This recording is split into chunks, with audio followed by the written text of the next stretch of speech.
RG Kar medical কলেজে যে নৃশংসতম ঘটনা ঘটেছে, আমাদেরই ঘরের বোন, আমাদেরই ঘরের মেয়ে, একজন জুনিয়র ডাক্তার মানুষের সেবা করার জন্য যে জীবন উৎসর্গ করেছে, বহু মেহনত করে যে পড়াশোনা করেছে,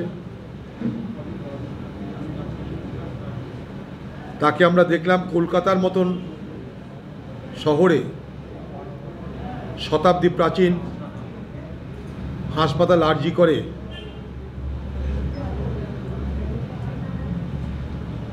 ধর্ষণ এবং হত্যা হতে হলো।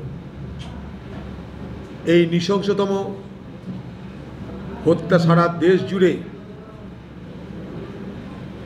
আন্দোলন, নিন্দার, সমালোচনার ঝড়ে রূপান্তরিত করেছে। সারা বাংলার ভাবমূর্তি সারা ভারতবর্ষে আজ কলঙ্কিত। সারা ভারতবর্ষের মানুষ অবাক হয়ে ভাবছে কোন বাংলার ঘটনা আমরা শুনছি।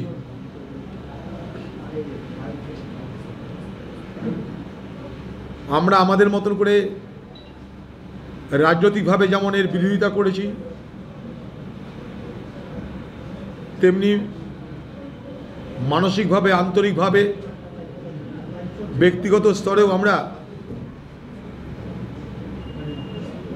এই ঘটনা শুধু বিরোধিতাই নয়, আমরা অপরাধী কারা তাদের চিহ্নিত করা হোক এবং অপরাধীদের শাস্তি দেওয়া হোক, সে শাস্তি দৃষ্টান্তমূলক হোক, এটাই আমাদের একমাত্র দাবি। এ বাংলায় উত্তর থেকে দক্ষিণ ধর্ষণ এবং খুন কোনো নতুন ঘটনা নয়, ঘটেই চলেছে। এদের রাজত্বে, তৃণমূলের রাজত্বে ধর্ষণ এবং খুন এ বাংলায় ভয়ঙ্করভাবে বেড়ে চলেছে।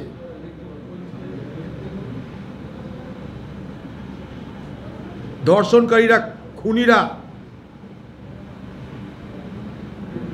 তারা কেন এত সাহস পাচ্ছে, কেন তো হিম্মত পাচ্ছে?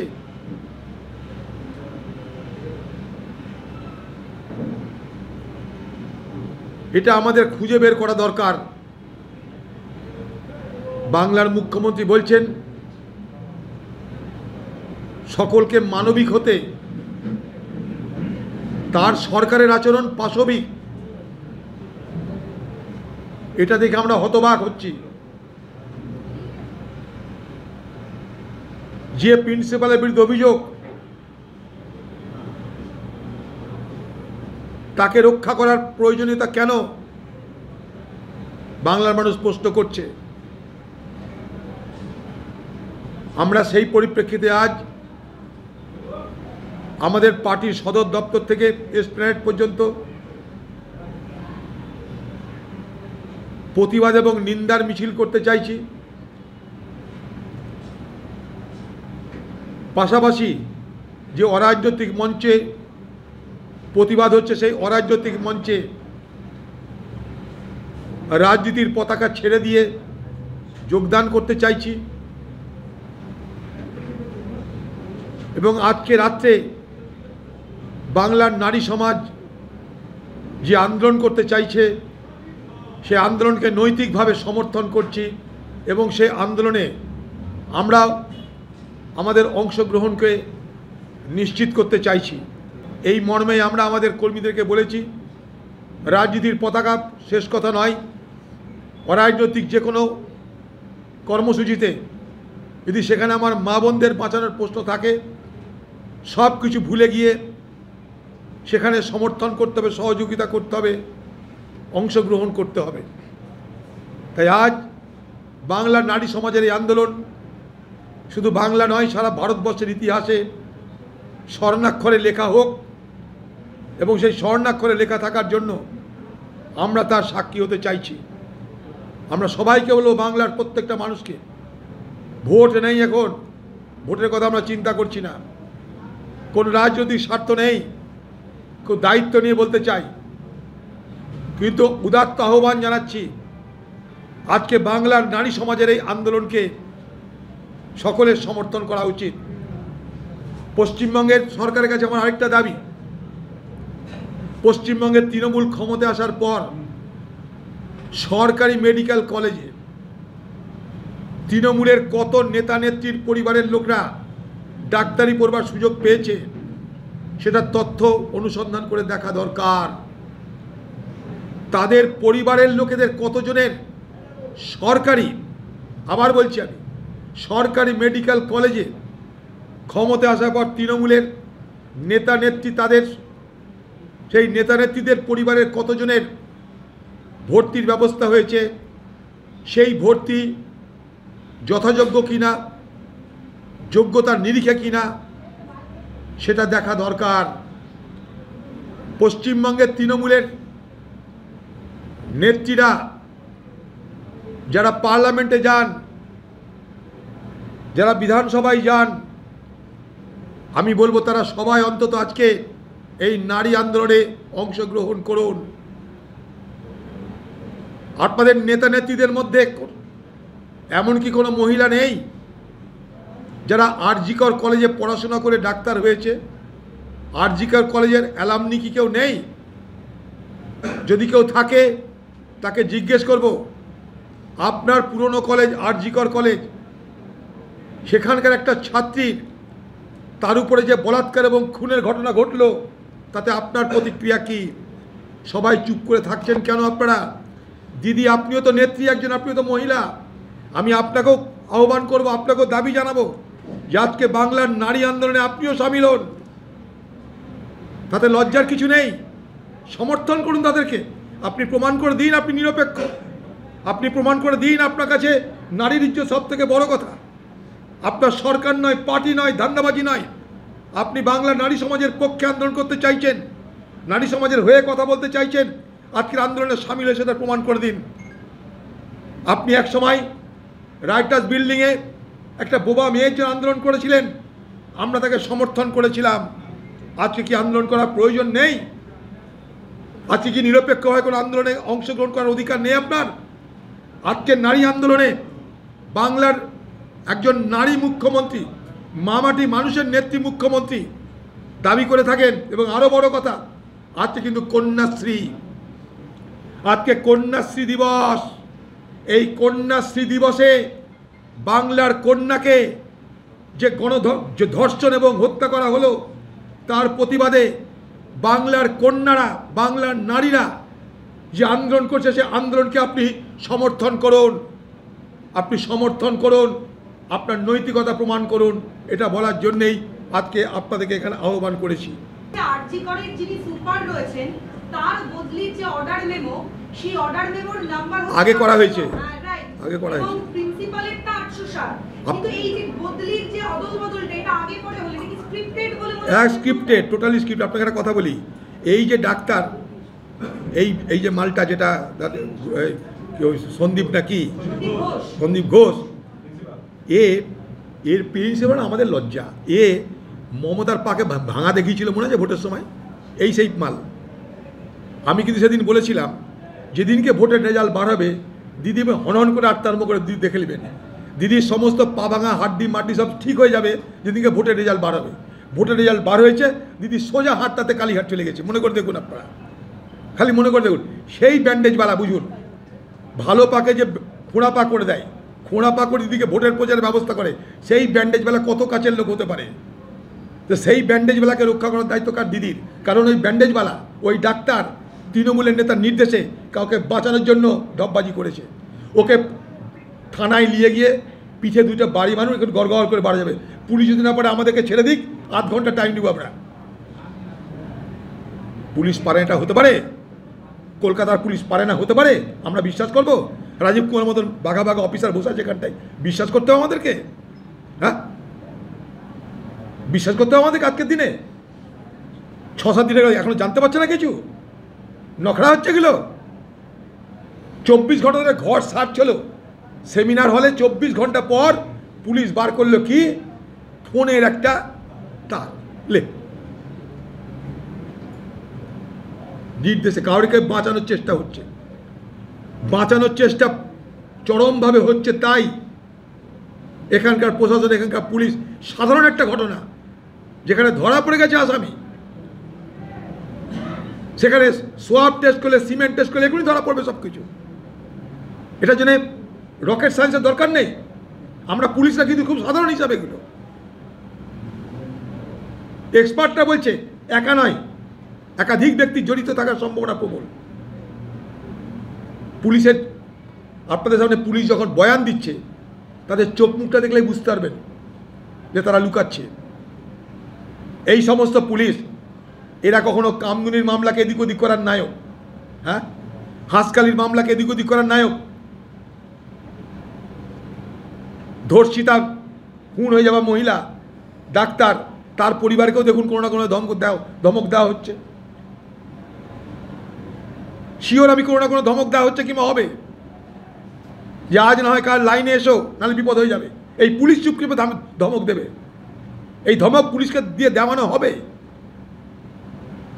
আজকে সারা ভারতবর্ষ জুড়ে আলোচনা।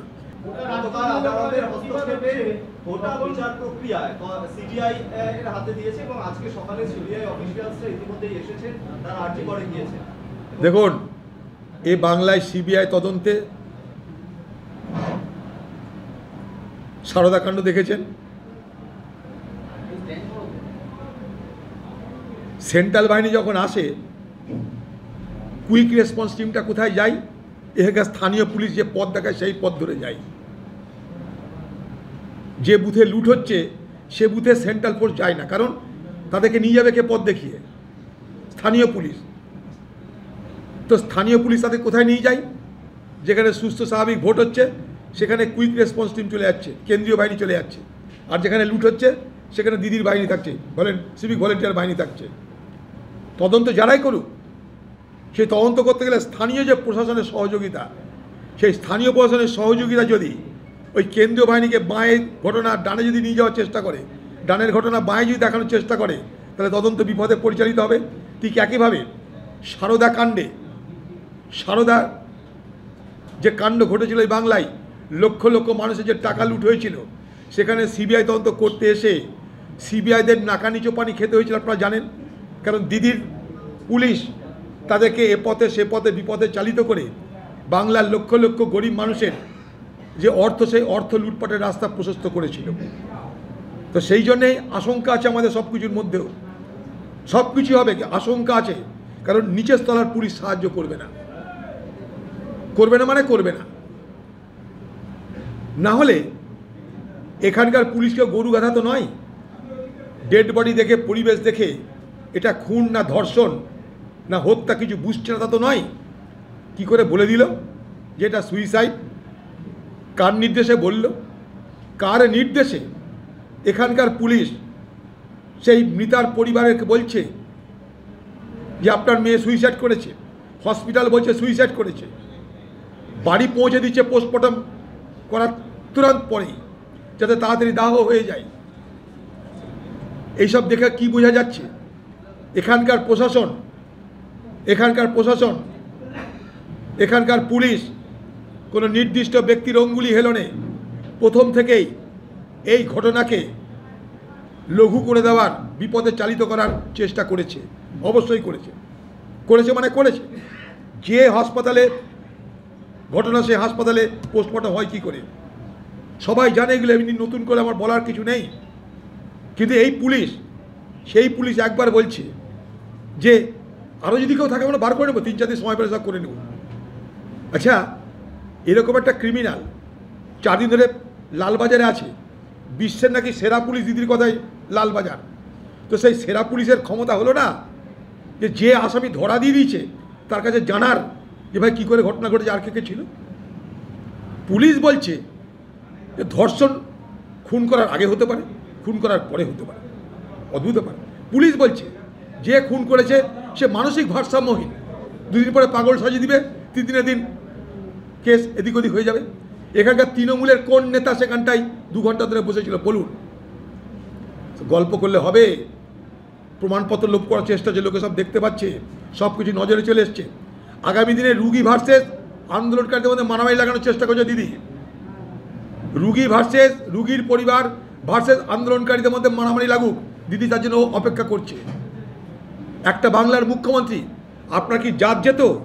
আপনার মাথায় কি আকাশ ভেঙে পড়তো যদি সেই সমস্ত আন্দোলনরত ছাত্রছাত্রীদের সঙ্গে আলোচনা করে দেখা করে তাদের দুঃখ যন্ত্রণা ক্ষোভের কথা জেনে আপনি সমাধান করার চেষ্টা করতেন? আপনার মাথায় কি আকাশ ভেঙে পড়তো? না, আপনার দিমাগ, আপনার অহংকার, আপনি জিতেছেন, মানুষ আপনার ভৃত্য, আপনি নন, মানুষ আপনার ভৃত্য, তাই আপনার এত ঔদ্ধত্য, তাই আপনার এত অহংকার। সামনে আসার পর থেকে তৃণমূলের একাধিক নেতা নানা রকম টুইট করছে। কখন উত্তরবঙ্গ থেকে বলা হচ্ছে যে এরপরে স্বামী পেটালে এসো নালিশ জানাতে, কুণাল ঘোষ বলছে যে এরপরে যদি শ্বশুর শাশুড়িরা মারে তাহলে কি মহিলারা গ্রেফতার করবে না। এই ধরনের টুইট, যেমন এগুলো যারা বলছে তারা তৃণমূলের কতগুলো ছা পোষা কর্মচারী, কখন এদিকে থাকে কখন ওদিকে থাকে। সবারই ইতিবৃত্তরা দেখুন, সবার অতীত দেখুন, তাহলে বুঝে যাবেন। এরাই একদিন তৃণমূলকে গাল দিয়েছে, এরা এখন তৃণমূলকে বেশি খুশি করার জন্য বাংলার মহিলা সমাজকে গাল দিচ্ছে। এদের ঘরে যদি মা বোন থাকে, এদের ঘরে যদি বউ আর বাচ্চা মেয়ে থাকে, সন্তান সন্ততি বা আত্মীয় পরিজনের মধ্যে কেউ যদি মহিলা থাকে, জানি না আছে কি না, তারা যদি থাকে, এদের সঙ্গে সম্পর্ক আপনারা এদের সঙ্গে ত্যাগ করুন আজ থেকে। এরা মানুষ নয়, অমানুষ বলতে চাই আমি। মানব আর দানবের মধ্যে ফারাক বেশি নেই, কিন্তু মানব আর দানবের মধ্যে ফারাক খুব সামান্য। অর্থের ফারাক, শব্দের ফারাক, মানসিকতার ফারাক। তাই এরা মানবরূপী দানব মানসিকতা যদি না থাকতো তাহলে এই ধরনের কথা বলতে পারতো না। যেমন করে সিভিক ভলেন্টিয়ার যে দানবের মতন আচরণ করলো, পশুর মতো আচরণ করলো, তাকে তো আমরা পশু মানুষ হিসাবে দেখেছি। তার ঘটনা যাতে সে নাকি মানুষ ছিল, সে নাকি একজন সিভিক ভলেন্টিয়ার ছিল। তা সেই মানুষের মধ্যে অথচ মানবের মধ্যে দানবের প্রমাণ দিদির সরকারের সিভিক ভলেন্টিয়ার দিয়ে দিয়েছে। যদি সিভিক ভলেন্টিয়ার দিতে পারে তাহলে নেতা কেন দিতে পারবে না? তাই এই সমস্ত নেতারা এরা মানব নয়, এরা দানব মানসিকতা। তাই তাদের আত্মীয় পরিজন যারা মহিলা আছে, সন্তান সন্ততির মধ্যে যদি মহিলা থাকে, আত্মীয় স্বজনের মধ্যে যদি মহিলা থাকে, এদেরকে ত্যাগ করুন, এদেরকে সমাজচ্যুত করুন বলে দাবি করতে। মুখ্যমন্ত্রী সকালবেলা টুইট করেছেন, তাতে তিনি বলেছেন যে আমার সবাই গরিব বড়লোক সবাই হচ্ছে আমার কন্যাশ্রী, সবাই মিলে এগিয়ে এসো এবং সবাই মিলে আসো, আমরা একটা সুন্দরভাবে। এই যে বাংলা কি সুন্দর হয়েছে দেখতেই পাচ্ছেন। এ বাংলার সুন্দর দিদির মতন সুন্দরীদের এই প্রচেষ্টায় আরও বেশি সুন্দর হচ্ছে। তাতে কামদুনি ঘটতে থাকে, তাতে হাঁসকালি ঘটতে থাকে, তাতে কালিয়াগঞ্জ ঘটতে থাকে, তাতে শিলিগুড়ি জলপাইগুড়ি ঘটতে থাকে, তাহলে মুর্শিদাবাদের বড়মা ঘটতে থাকে, হ্যাঁ, তারপরে আরজিকর ঘটতে থাকে। তাই এরা কি বাংলার কন্যাদের গুনতিতে পড়ে না দিদি? এদের কথা কি একবার বলবেন না আজকের এই দিনে? কন্যাশ্রী দিবসে তো কন্যাদের কথা বলা উচিত। আজকে বাংলার কন্যারা যে বাঁচতে পারছে না দানবদের হাত থেকে, নৃশংসতার হাত থেকে, এই ঘটনা চোখের সামনে এসে গেছে। তাই এর বাইরে যা আমরা জানি না, তো কত মহিলার উপরে কি হচ্ছে বাংলায় আমরা জানি না। এটা বিচ্ছিন্ন কোনো ঘটনা তো নয়। এই ঘটনা বাংলায় এলাকা এলাকায় ঘটছে। এই ঘটনা ঘটার পর আরেক সিভিক ভলেন্টিয়ার বর্ধমানের ভাতারে ধমকি দিচ্ছে আরেক ডাক্তারকে যে আরজিকর দেখে শিক্ষা হয়নি, এখন দিদির দলের আরজিকর মডেল হয়ে যাচ্ছে। আগামী দিনে দিদির দল আরজিকর মডেল বাংলায় চালু করবে। বাংলার মহিলাদেরকে বলবে সাবধান। এখন যেমন বলে ভোট যদি না দাও লক্ষ্মীর ভাণ্ডার হবে না, আগামী দিনে বলবে সাবধান, ভোট না দিলে ঘরে ঘরে আরজিকর মডেল নিয়ে চলে আসবো। রাজ্যের দুই মন্ত্রী মহিলা তারা কেক কাটছে, কন্যাশ্রীতে একে অপরকে কেক খাওয়াচ্ছে। ইস, ছবি আগে ধরা পড়ছে। কি বলবো বলুন। রুচি তো মানুষের নিজের কাছে। এই যদি রুচি হয় তাহলে তাদেরকে কি বলবো বলুন। তারা যখন আদর্শের কথা বলে, নীতির কথা বলে, লজ্জা লাগে। দেখুন তাদের একটা অহংকার, ওরা জিতেছে। সে চুরি করে জিতুক, সাম্প্রদায়িক দাঙ্গা করে জিতুক, পয়সা দিয়ে জিতুক, ভয় দেখিয়ে জিতেছে। জিতেছে মানে সব কিছু করার অধিকার আছে। মৃতার গায়ে আতর ছড়িয়ে মস্তি করার অধিকার আছে। এ তো মৃতার গায়ে আতর ছড়িয়ে মস্তি করা। না লাজ আছে, না লজ্জা আছে, না ঘৃণা আছে, না অপমান আছে, কিছু নেই এদের। এরা জানে যেমন তেমন করে ভোট হবে, ভোটে আমাদের জিততে হবে, জিতে আমাদের যা খুশি তাই করতে হবে। এটাই বাংলার আজকের সংস্কৃতি। মুন্সিপাজা বলছেন কন্যাশ্রী একটা বিপ্লব, এটা মুখ্যমন্ত্রীর আবেগ, কন্যাশ্রী বড় হচ্ছে। আমি তো বললাম, উনি যদি ডাক্তার হন, আরও তো অনেক আছে, আরজি ঘরে কেউ কেউ পড়েছে, তারা কিন্তু প্রতিবাদ কেউ করছে না। তবে তাদের মধ্যে কি দৈত্যকুলে প্রহ্লাদ একজন আছে, শুভেন্দুদার আমি মন্তব্য পড়েছি, ভালো লেগেছে আমার। দৈত্যকুলে প্রহ্লাদ আছে এখনও, ভরসা এখনও তৃণমূল দলের বিবেকবান যারা আছে তারা প্রতিবাদ করবে আজ নয় কাল। তৃণমূল দলের সবাই পাশবিক, আমি একথা মানতে রাজি নই। তৃণমূল দলে অনেক মানবিক ব্যক্তিত্ব আছে, তাদের নিশ্চয় আজ নয় কাল খারাপ লাগবে, আজ নয় কাল মুখ খুলবে। ভালো লেগেছে আমার, ধন্যবাদ জানাবো শুভেন্দুদাকে, যখন সে বলেছে আমি নাতনির দাদু, আমার মেয়ের বাবা, আমি যাব, ভালো লাগলো। আরে রাজনীতি যেখানে আছে আছে, আমরা সব বিবেকহীন হয়ে পড়তে পারি না। মমতা ব্যানার্জি রেগে যাবে তার জন্য আমরা কেউ হৃদয়হীন, বিবেকহীন, অনুভূতিহীন পাথর হয়ে যেতে পারি না, আমরা রোবট হয়ে যেতে পারি না, আমরা জম্বি হয়ে যেতে পারি না। We cannot afford ourself to be zombies. কি হচ্ছে এটা বাংলায়?